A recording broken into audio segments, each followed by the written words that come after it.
Hello. Well, we are back, and you're with Brown Missionary Baptist Church, another Bible study. I'm your host, Bartholomew, and I am pleased tonight to have the one and only Dr. Eric Blakeney. How are you doing, Dr. Fine. Blakeney? I'm doing fine. How are you doing? I say the one and only because earlier, I think it was late last night, Rosemary Jameson said, now, I like the fact you're going to have Dr. Blakeney on because she remembered when we did the men's talk as well. So Rosemary, I hope you are watching tonight. And look, for all of you, we're going to be talking just everything, health, the fact that Brown is fully open. Exactly what do that mean? So I would love for you to send your questions in. If you're on Facebook, one of those other social media, maybe you can leave it in the comment line.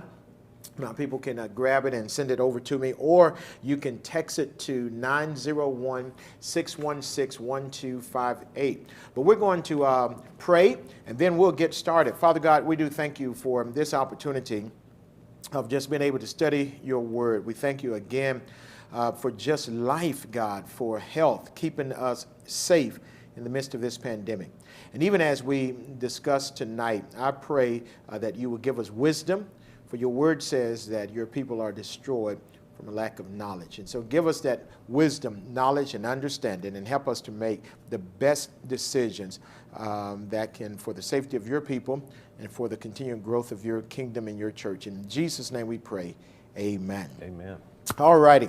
Well, appreciate you all being with us this evening. One of the things that we announced early on is that Brown is fully open. Fully open. I'm still amazed when I'm calling people on their birthdays and folks say, y'all open? Y'all are back? So we are fully open, and really now with fully vaccinated individuals, they will have the option of mask or without a mask.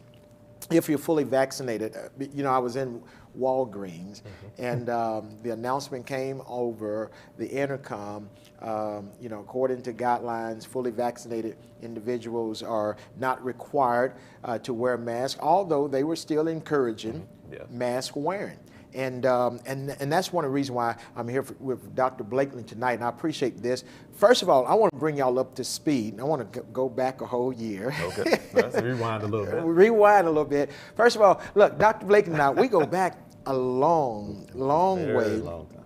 Really, I mean, before I started pastoring, I guess when we were still youngsters, knew of your family and your mom and aunt. I think it was your aunt that I knew that used to go to New Bethel. Yeah. That's a whole nother story. But here it is, third Sunday March, they were saying, okay, churches need to close down. And everybody know my stance here at Brown. Yeah. We never close. For Waffle anything. House. Like Waffle House. Like Waffle House, rain, sleet, snow, or shine. Look, we're here. We don't close church for anything. If I make it here in one camera person, look, we're having church. And yet I get that call from you. Yes. After 8 o'clock service. So I do want y'all to know that your pastor, he listens. He listens because, you told me that.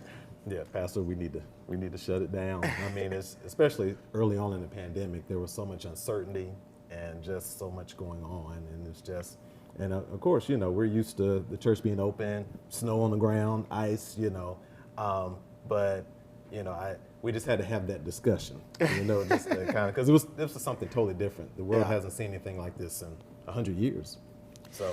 And so look, he made that statement to me after 8 o'clock service. And hey, look, we listen. So I said, hey, so Monday we shut everything down, including our office, closed our office down, and we started these. And many people probably don't realize this, but we started meeting monthly, having, I guess, Zoom. Yeah, Zoom meetings. That's right. Yes. But it was called our regathering task. Where we actually looked at the numbers, saw what the CDC was saying.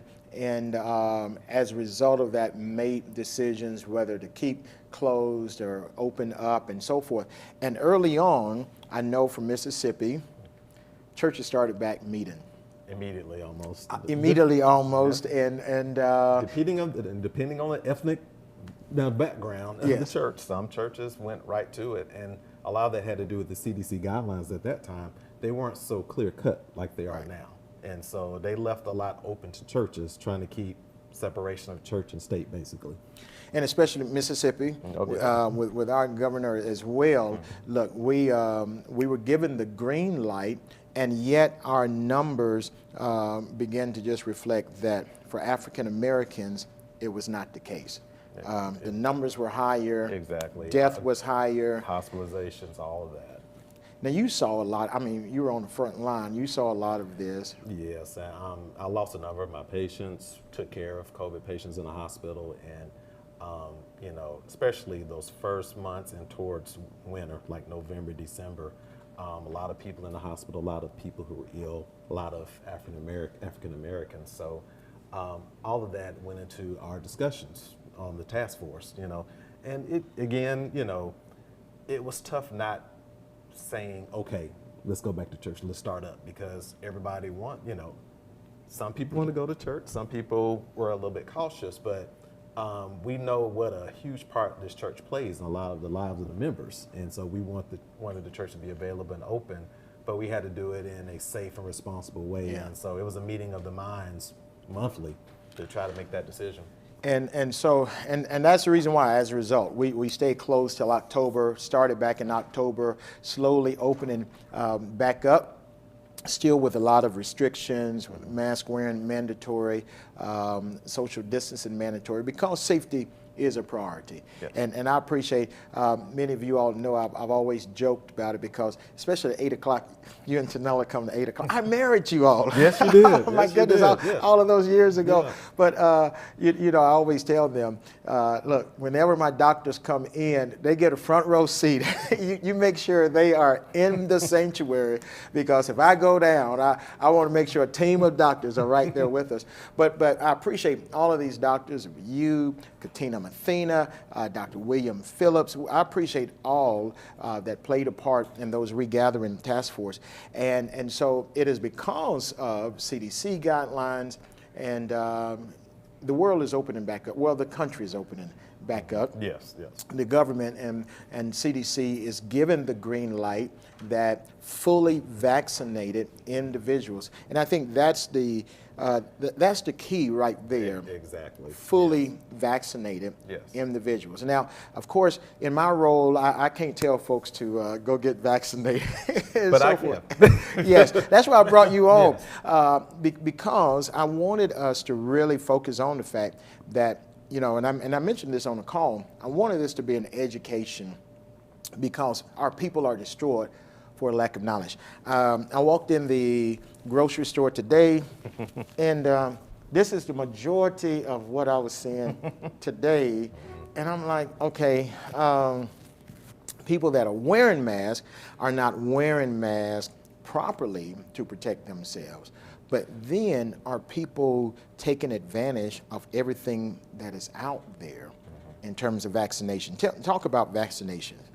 Well, of course, you know, there's been a full push by not just the Biden administration, but even the Trump administration, to get vaccinated, to help put this pandemic to an end, you know, as much as possible. And so, as you know, a lot of you may know, we have 3 vaccines that are available. They're very effective. They're very safe. Now, that doesn't mean that you know, some people may have some temporary side effects, which you see with other vaccines, the flu vaccine, shingles vaccine, but those side effects are largely temporary. Whereas, you know, as we know, COVID can be deadly. And also, some people, even after they get over COVID, the effects of the virus are lingering. And so, so we're just really, as medical professionals in the medical community, we are pushing for folks to get the vaccine. There are very few people who can't get it, and you know, that's one of the reasons why we think the virus is starting to decline, is because of vaccinations. Well, and that was one of our questions. And again, you can send those questions in. One of our questions was, I just became in cancer remission, and I haven't gotten the vaccine yet, and need to know, is this a good time to get it? also recently had a stem cell transplant. Yeah. So this is one of these situations where you need to have a conversation with your oncologist or cancer doctor to see if it's safe for you to get the vaccine, because there are some drugs that actually kind of diminish the effects of the vaccine because it diminishes your immune system. So you have to have a good immune system to get the benefits from the vaccine. And if your immune system is not quite there, so your response to the vaccine may not be quite what's quite what we want. But always, if you've got an oncologist or your cancer doctor, check with them. If you've got a rheumatologist because you're getting treated for lupus or rheumatoid arthritis, you need to talk to your rheumatologist to get their input on that. I know of members that have shared with me, hey, Pastor, my doctor want me to wait 30 days, or they want me to wait 60 days or 90 days because either they're just coming out of a bout with some type of sickness or something, and they want them to be able to build up their immune system before this. Will proof of vaccination be required to attend services? We won't require you to bring your vaccination card. Matter of fact, I think I lost mine the same day that I got fully vaccinated. So we won't be requiring proof of vaccinations.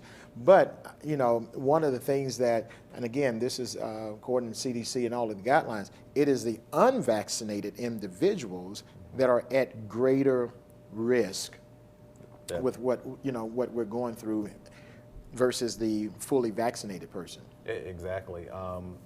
So with all this reopening that we're trying to do in society, and trying to gather, fully vaccinated people are more protected, obviously, from the virus. And even if they do get it, they don't get as sick as the unvaccinated as a whole.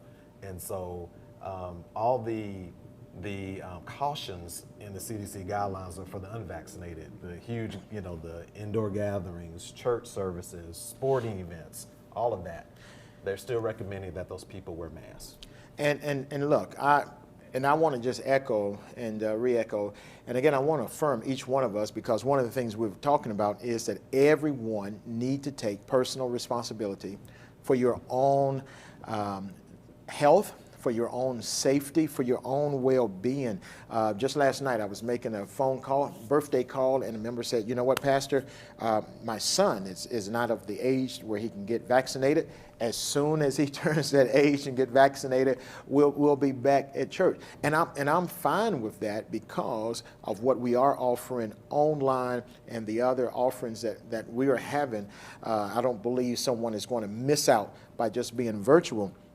So I would echo that, if you are unvaccinated, mask, social distancing, avoiding large crowds and so forth, because there's a new Delta variant that is out there.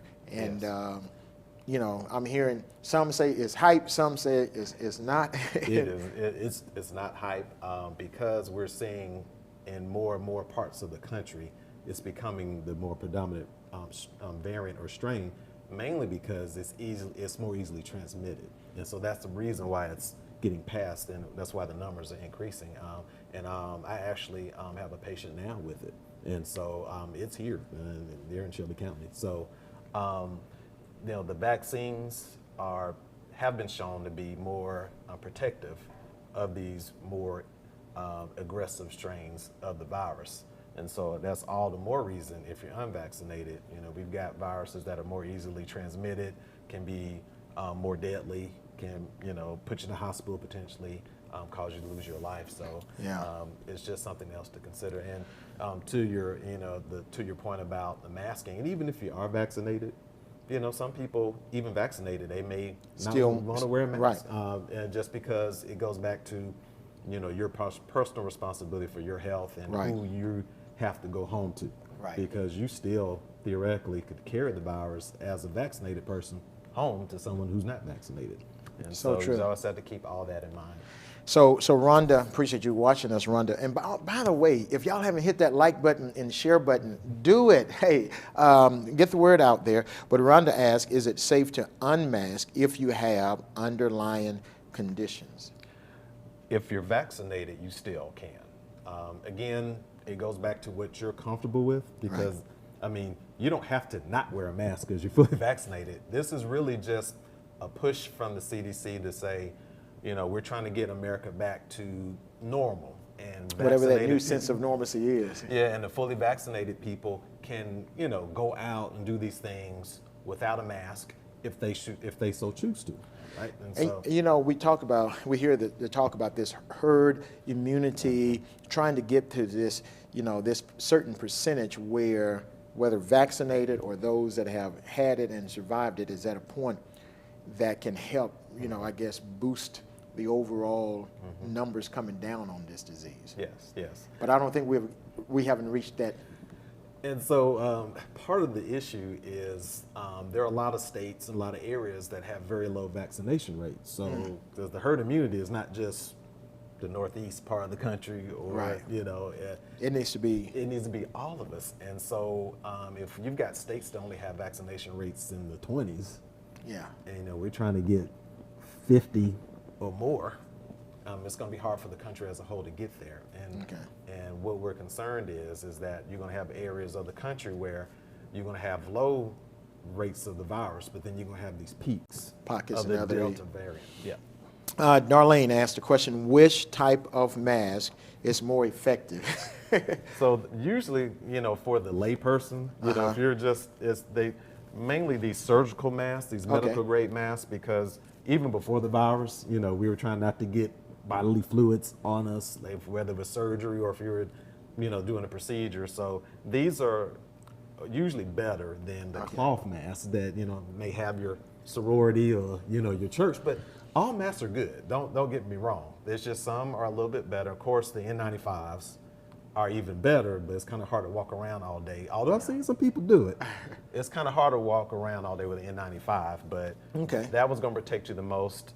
Surgical masks like this, medical grade, and then, you know, other masks that cover the mouth and nose. All right. So Derek asked a question. What about the new strand? I guess with the fully vaccinated be protected with this new strand? So they're saying that the Moderna and the Pfizer and the Johnson & Johnson vaccine are offering protection from the variants. That doesn't mean that you may not get sick from Right. it, but the severity of the illness is felt to be a lot less with the vaccine. And I have patients who've had the Delta variant and had the vaccine, and so they got sick, but Yeah. they made it through. Yeah. So. All right. Is it safe for children to go unmasked at BMBC, given that young children still can't get the vaccine yet? And just so you know, our policy is going to be it is the parent's choice. And we're doing that because of the guidelines as well as our school guidelines as well, you know, giving the parent that option to make that decision.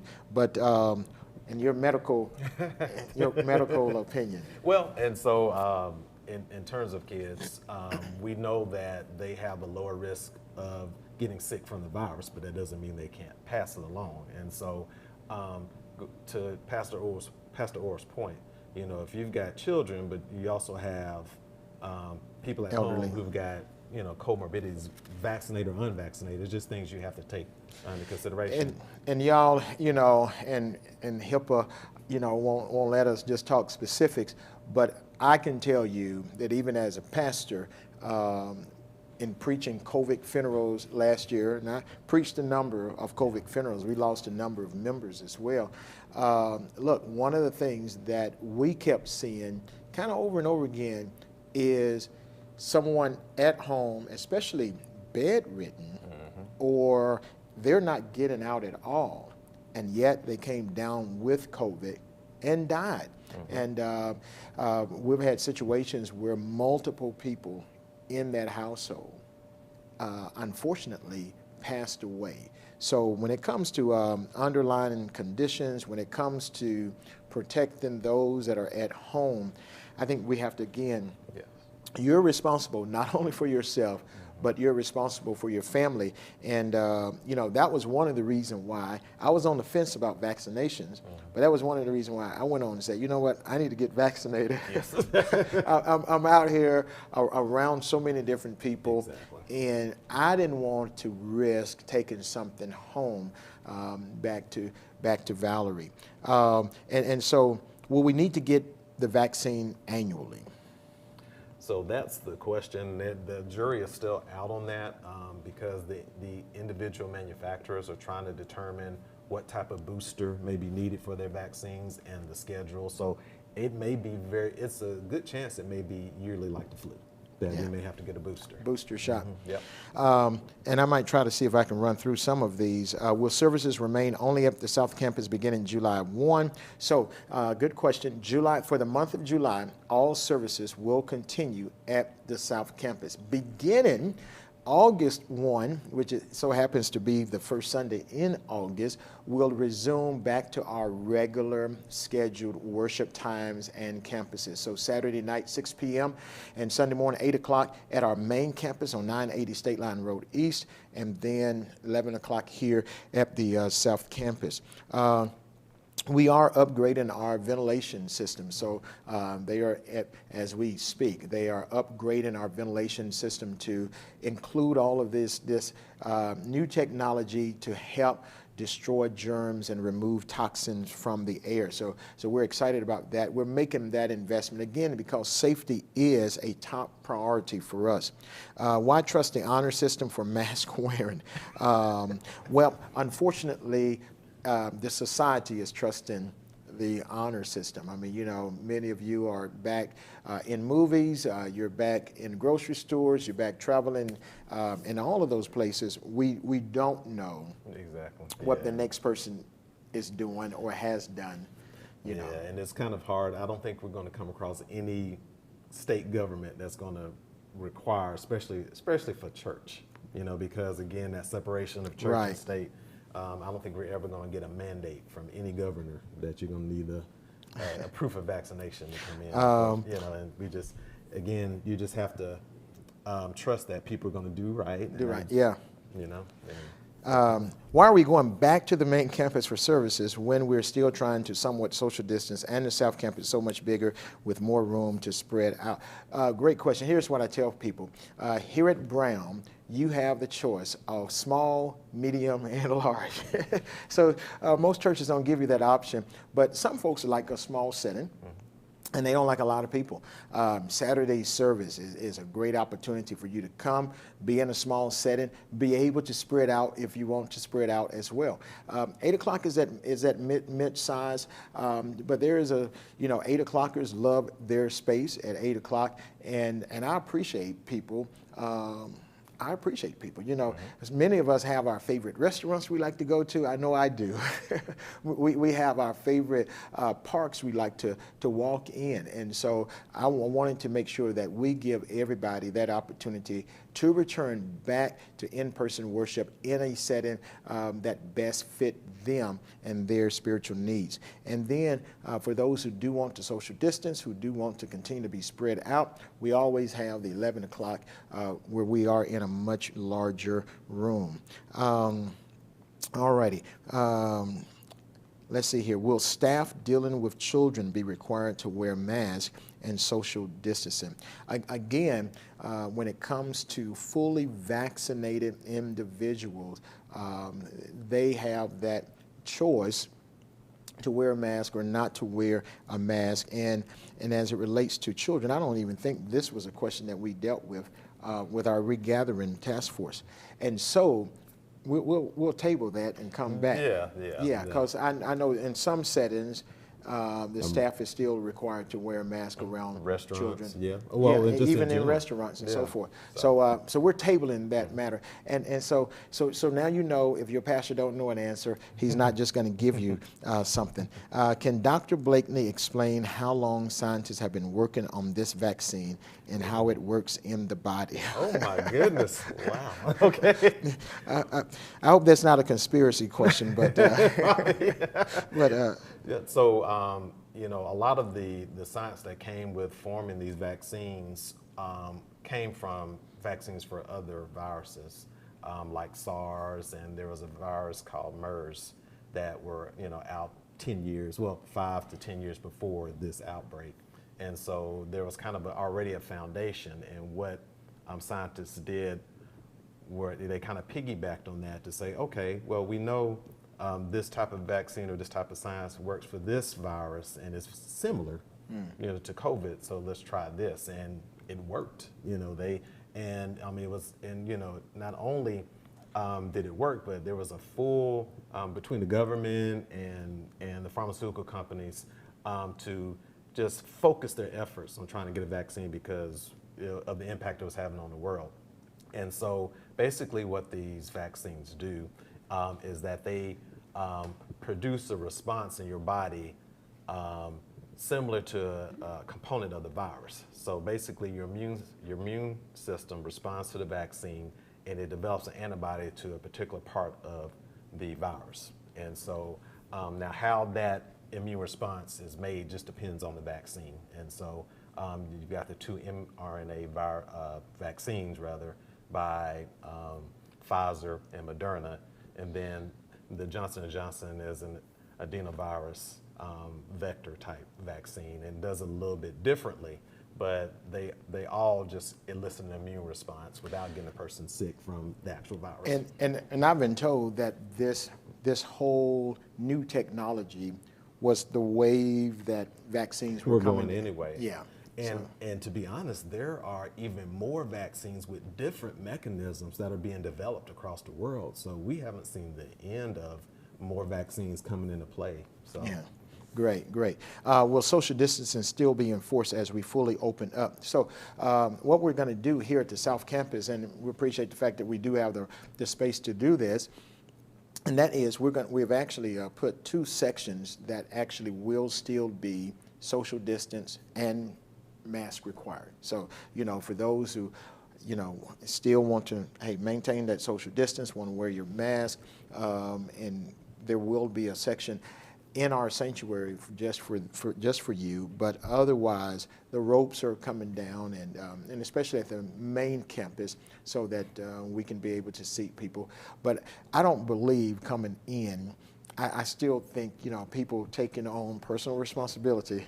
They're not going to just be so quick to. Yeah, just rub elbows, to rub elbows with each other, and I try my best not to do the sanctified scoop anytime too soon.